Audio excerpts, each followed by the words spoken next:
जय हिंद दोस्तों। आज शुरू करते हैं एटम्स की तीसरी वीडियो। एटम्स पे इसमें हम देखेंगे एटम्स के बारे में। एटम्स के अंदर जो सेल होते हैं, सेल के अंदर होते हैं सब सेल के अंदर हम देखेंगे ऑर्बिटल्स के, तथा ऑर्बिटल्स को फुलफिल कैसे किया जाता है, उसकी नंबरिंग कैसे की जाती है, इसके बारे में देखेंगे। तो चलिए स्टार्ट करते हैं। जैसा कि हम सभी जानते हैं, एक परमाणु में, ठीक, एक एटम्स में बीच में होता है न्यूक्लियस, जिसपे पॉजिटिव चार्ज होता है। ठीक है, विद्युत जो होता है इसका चार्ज पॉजिटिव चार्ज होता है। इसके बाहर इसके बाहर जो सेल होते हैं, ठीक है, जो ये सेल होते हैं, हिंदी में कोश, इसके इसी में इलेक्ट्रॉन घूमते रहते हैं। ठीक है, इलेक्ट्रॉन पे माइनस चार्ज का होता है। ठीक, तथा इन जो सेल होते हैं, इन सेलों की संख्या अत्यधिक बड़ी भी होती है। जैसे कि न्यूक्लियस है, इसके सेलों की संख्या अत्यधिक बड़ी भी हो सकती है। जैसे कि देखिए, ये दूसरी सेल हो गई, ठीक, ये तीसरी सेल हो गई, ये चौथी सेल हो गई। ठीक, तो सेल क्या, इनकी संख्या जितना बड़ा एटम्स होगा, यानी अलग अलग एलिमेंट के अलग अलग क्या कहते हैं, अलग अलग प्रकार के सेल होते हैं। जैसे हाइड्रोजन हो गया, छोटा सा होता होगा। ठीक, आप ले लीजिए जैसे कि सोडियम होगा, उससे थोड़ा सा बड़ा होगा, और कार्बन का बड़ा होगा थोड़ा सा, क्लोरीन का लीजिए और बड़ा होगा। ठीक, तो इस हिसाब से सेलों की संख्या होती है। तो वैज्ञानिकों ने इनका नाम भी दिया है। ठीक है, जो पहली सेल होती है, इसकी क्या संख्या से डिसाइड करते हैं कौन सी है, इसको कह सकते हैं आप पहली संख्या, पहले सेल, दूसरा सेल, तीसरा सेल और चौथा सेल। इसका नाम ऐसे होता है। ठीक है, पहले होता है के, इस पहले सेल को क्या कहते हैं, फिर एल सेल। ठीक है, ये जो सेल जिसमें इलेक्ट्रॉन घूमते रहते हैं, इनका नाम है। ठीक, फिर तीसरा सेल का हो जाता है एम, ये होता है एन। ठीक, तो ये इलेक्ट्रॉन जो होते हैं इनके सेलों में घूमते रहते हैं। जैसे कहा जाता है कि ये मतलब कि बहुत इलेक्ट्रॉन घूमते रहते हैं, उससे अधिक नहीं हो सकते। दूसरे में 8, तीसरे में 18 और चौथे में 32। यानी कि के जो सेल होंगे उसमें 2 इलेक्ट्रॉन, एल के जो सेल होंगे उसमें 8 इलेक्ट्रॉन, और एम के सेल में 18 इलेक्ट्रॉन, और एन के सेल में 32 इलेक्ट्रॉन। बोर मॉडल 1913 में नील्स बोर और तथा रदरफोर्ड दोनों ने मिलकर एक थ्योरी दी। ठीक, एक एटम्स का मॉडल दिया कि एक बीच में न्यूक्लियस होता है, न्यूक्लियस के चारों ओर, ठीक है, सर्कल में इलेक्ट्रॉन क्या होते हैं, घूमते रहते हैं। ठीक है, बीच में नाभिक होता है, बीच में वृत्ताकार आकार में जो इलेक्ट्रॉन होते हैं वो घूमते रहते हैं। ठीक है, तथा ये कह सकते हैं कि उनका कहना था कि जो इलेक्ट्रॉन होते हैं वो पहले जो नज़दीक होते हैं, वो मतलब कि वो इलेक्ट्रॉन नज़दीक होते हैं जिनकी ऊर्जा खत्म हो चुकी होती है, तथा इलेक्ट्रॉनों को ऊर्जा जिनके पास होती है वो बाहरी होते हैं, नाभिक से थोड़ा दूर होते हैं, और जिनके पास ऊर्जा खत्म हो चुकी होती है वो नाभिक के थोड़ा पास होते हैं। ठीक है, न्यूक्लियस के पास होते हैं। उनका मॉडल ये था कि जब कोई बाहरी ऊर्जा, ठीक है, जैसे हम इस पे दे दें, ठीक, इस इलेक्ट्रॉन पे बाहरी ऊर्जा का कोई देता है, तो ये घूमते स्पिन करते करते ये इस सेल में चला जाता है। ठीक, जो इलेक्ट्रॉन है वो इस सेल में चला जाता है, तथा अगर ये घूमते, ठीक, अगर यहाँ आया अगर इसकी बाहरी ऊर्जा कहीं निकल गई, ठीक है, अपनी एनर्जी कहीं वेस्ट कर दिया, तो जो ये इलेक्ट्रॉन है वो वापस फिर कहाँ चला जाता है, न्यूक्लियस के थोड़ा पास अंदर चला जाता है। तो नील्स बोर तथा रदरफोर्ड की थ्योरी एक थी। हालांकि इनकी जो नील्स बोर की जो कक्षाएं थी, इनके जो सेल्स के, इसके बारे में कोई वास्तविक मतलब कि उनकी कोई थ्योरी मतलब अर्थ ही नहीं समझ आ पाया, न बन पाया था। हालांकि इनकी थ्योरी को कभी प्रयोग द्वारा या फिर कहीं किसी प्रयोगशाला में दर्शाया भी नहीं जा सकता था, ठीक है। तो इनकी थ्योरी को देखते हुए, इनकी थ्योरी से ही मिलान करते हुए इसमें और सुधार किए गए। आइए उसको देखते हैं। एटम्स का जो हमारा सेल है, ठीक, हमारा जो सेल है हिंदी में कहते हैं इसे कोश। ये 1 2 3 4, ये तो हमारा हो गया न्यूक्लियस, नाभिक जो है हमारा, ठीक है। प्रोटॉन और न्यूट्रॉन इसके अंदर होते हैं। इसे सेल, इससे जो 1 2 3 4 है, इसे सेल या फिर एनर्जी लेवल भी इसे कहते हैं, ठीक है। इसे आप कह सकते हैं जैसे कि N 1 2 3 4, ठीक। एनर्जी लेवल ये डिसाइड करता है कि इसमें कितने इलेक्ट्रॉन हैं, कितनी दूरी पे कितने इलेक्ट्रॉन हैं। अतः नील्स कहते हैं बोर्स की थ्योरी में हमने देखा था कि जब इलेक्ट्रॉन अपनी एनर्जी लूज करते हैं तो दूर से नज़दीक जाते हैं, तथा एनर्जी जब उनके अंदर हो जाती है तो क्या करते हैं, वो थोड़ा सा दूर चले जाते हैं नाभिक से, ठीक, न्यूक्लियस से थोड़ा सा क्या करते हैं, दूर चले जाते हैं। हालांकि वो ऐसे नहीं चले जाते हैं, ठीक है। जब उनको दूर जाना होता है तो उनके लिए पर्टिकुलर एक निश्चित एनर्जी की जरूरत पड़ती है, ठीक है, कैलकुलेटेड एनर्जी की जरूरत पड़ती है, तब वो न्यूक्लियस से थोड़ी दूरी चले जाते हैं। जिस प्रकार अगर हमें कोई एक सीढ़ी चढ़ना है तो सीढ़ी की लंबाई है, तो उस हिसाब से हमारे वेट के अनुसार से हमको पैर फैलाना, एनर्जी लगानी पड़ती है। उसी हिसाब से कुछ निश्चित कैलकुलेटेड एनर्जी जो इलेक्ट्रॉन होता है वो उसमें जब आती है तब वो दूर चला जाता है। अच्छा, उतनी एनर्जी जब वो ख़त्म करता है तो फिर न्यूक्लियस के पास चला जाता है, ठीक है। इन सेल्स का नाम पहले ही बताए थे। इन सेल्स के कितने इलेक्ट्रॉन एक सेल्स में होते हैं, इसका पता करने का एक फॉर्मूला होता है 2n², ठीक है। हालांकि बोर्स की थ्योरी में हमने देखा था कि पहले वाले में 2, पहले की थ्योरी में इसमें 2 होते थे, इसमें 8, 18 और 32, ठीक। तो ये अगर कहीं पूछे आप कि कोष में, जैसे मान लीजिए कि तीसरे कोष में कितने इलेक्ट्रॉन होते हैं, ठीक है, चाहे K/L/Mn में कितने इलेक्ट्रॉन होते हैं, ठीक है। तो 2n², जैसे कि मान लीजिए 2 का दूसरे सेल में कितने हो गए, तो 2 × 2, ठीक, 4 के 8, यानी दूसरे सेल में टोटल 8 इलेक्ट्रॉन घूमते रहते हैं। आइए इसके आगे, जब ये सेल हो गया, ये जो हमारा सेल हो गया, इसके बाद हमारा आता है सब सेल, ठीक है। आइए सब सेल के बारे में। कोष के अंदर एक उप कोष पाया जाता है, सब सेल कहते हैं उसे।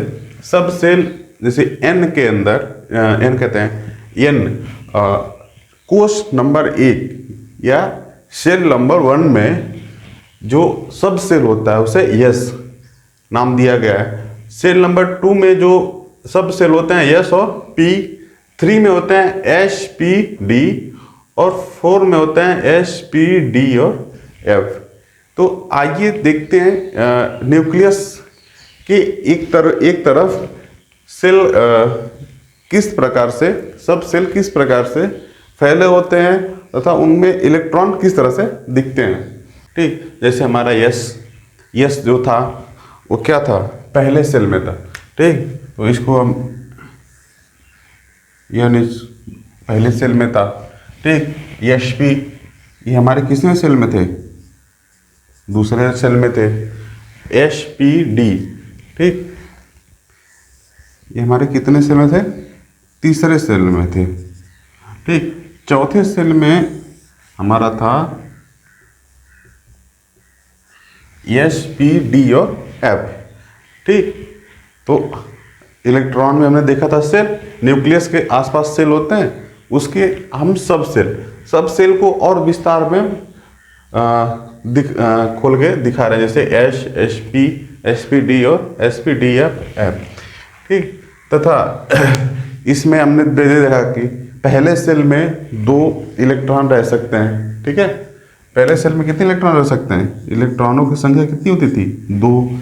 दूसरे में 8 इलेक्ट्रॉनिक संख्या होती थी, 8। तीसरे में इलेक्ट्रॉनिक संख्या होती थी कितनी, 18, तथा चौथे में 32, ठीक है। तो इस पहले होता था सेल, इसमें होता है सब सेल, अब इसमें आते हैं ऑर्बिटल्स, ठीक। सब सेल के अंदर आते हैं ऑर्बिटल्स, ठीक। आइए ऑर्बिटल्स को दर्शाते हैं। यस, जो एस सब सेल है उसके अंदर हमको पता है कि पहले बताया था कि एस सेल्स के नीचे एक ही ऑर्बिटल आता है। यस में एक ऑर्बिटल आता है, जैसे यहाँ पे एस है, यहाँ भी एक हो गया। पी में आते हैं 3 ऑर्बिटल्स, ठीक, 1 2 3। फिर एस में एक हो गया, पी में 1 2 3, डी में होता है 5 3 4 5। फिर उसी तरह देखिए, एस में 1, पी में 3, डी में 5, छोटा हो गया, 2 3 4 5, तथा एफ में 7, 2 3 4 5, 2 2 4 5 6 7, ठीक। देखिए अब एक ऑर्बिटल में, ठीक, सब सेल के अंदर होता है ऑर्बिटल्स, ठीक, जो सब सेल होता है, इसके एक ऑर्बिटल्स में 2 इलेक्ट्रॉन भरे जा सकते हैं, भरे हुए होते नहीं हैं, भरे जा सकते हैं या फुलफिल्ड हो सकते हैं, ठीक। जो एलिमेंट के हिसाब से, अलग अलग एलिमेंट के हिसाब से अलग अलग इलेक्ट्रॉनों की संख्या होती है, तथा अलग अलग सब सेल में अलग अलग इलेक्ट्रॉन हो सकते हैं। जैसे कि मान लीजिए हमारे पास अगर, ठीक, हाइड्रोजन का है तो पहले सब सेल में भर जाएगा, ठीक।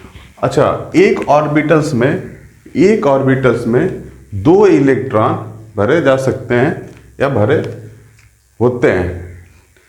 देखिए इनको भर के देख लेते हैं, चेक कर लेते हैं कि जो 2 8 18 और 32 जो बोर्स की थ्योरी में दिया गया था वो सही था कि नहीं।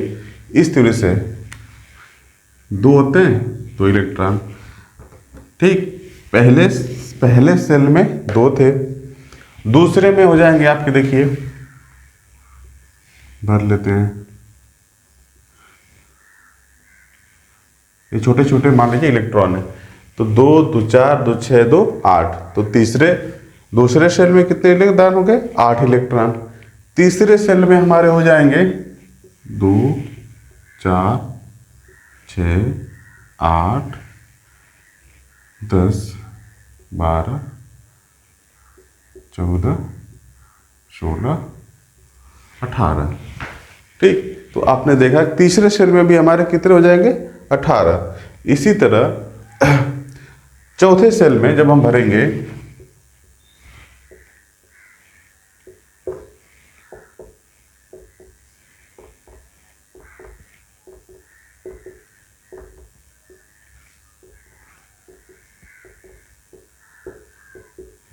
ये टोटल इलेक्ट्रॉनों की संख्या हो जाएगी 32। 2 2 4 2 6 2 8 10 12 14 16 18 20 22 24 26 28 30 2 32।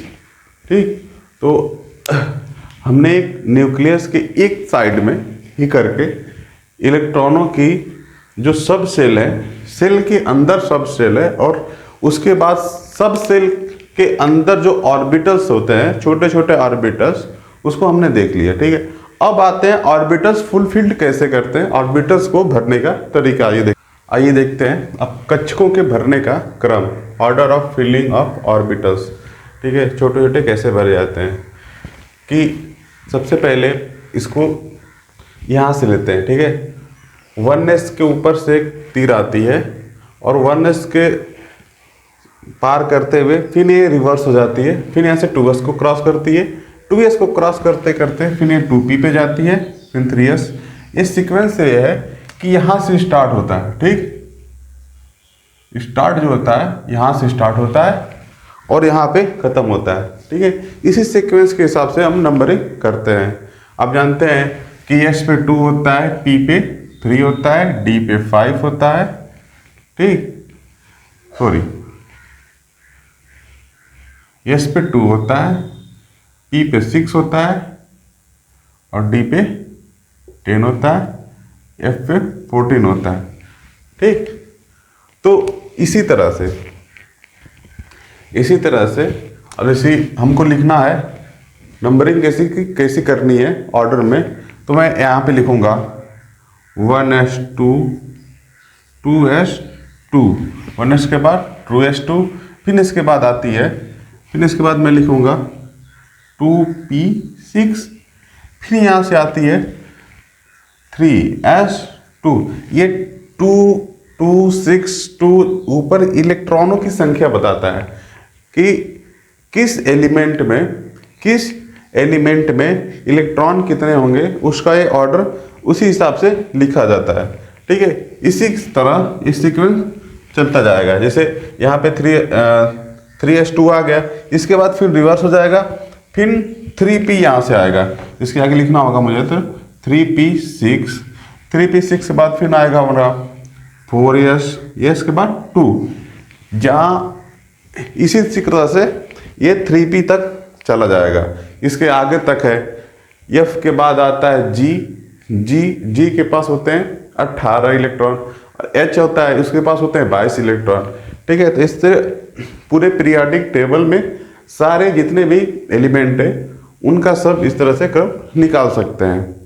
तो दोस्तों, आज हमने देखा एटम्स के बारे में, उसके अंदर सेल होता है उसके बारे में, फिर सब सेल के बारे में, सब सेल के अंदर होता है ऑर्बिटल्स उसके बारे में। ठीक, आशा करते हैं कि जो हम वीडियो पढ़ाए हैं आपको समझ में आई होगी। ठीक, अगर थोड़ा बहुत समझ में आएगी तो प्लीज़ वीडियो को लाइक करिए, सब्सक्राइब करिए तथा दोस्तों के साथ शेयर करिए।